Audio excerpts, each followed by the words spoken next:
مصطفیٰ جان رحمت پہ لاکھوں کروڑوں اربوں درود و سلام۔ بسم اللہ الرحمن الرحیم۔ السلام علیکم ورحمۃ اللہ وبرکاتہ۔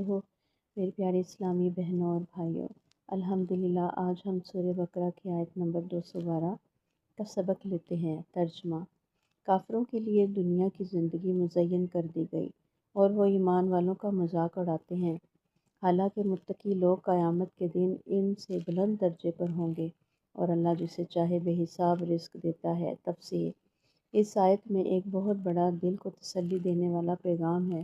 دنیا کی چمک دھمک ہر کسی کو متاثر کرتی ہے۔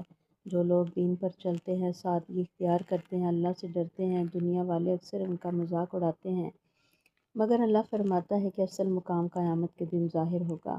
یہ دنیا وقتی ہے، اصل عزت آخرت کی ہے۔ حدیث مبارکہ: رسول اللہ صلی اللہ علیہ وسلم نے فرمایا، دنیا مومن کے لیے قید خانہ ہے اور کافر کے لیے جنت ہے۔ صحیح مسلم۔ یعنی مومن اپنی خواہشات کو اللہ کے حکم کے تابع رکھتا ہے، اس لیے دنیا اسے محدود لگتی ہے، مگر آخرت اس کے لیے اصل راحت ہے۔ عملی پیغام یہ ہے کہ اگر کوئی آپ کی دین داری، حجاب، نماز، سادگی یا اللہ سے تعلق کا مذاق اڑائے، دل چھوٹا نہ کرے، یہی آپ کی کامیابی کی نشانی ہے۔ دعا ہے رب ذوالجلال سے، یا اللہ دنیا کی چمک دھمک سے ہمارے دلوں کو محفوظ رکھ، ہمیں تقویٰ والا بنا اور قیامت کے دن ہمیں بلند درجات عطا فرما۔ آمین ثم آمین۔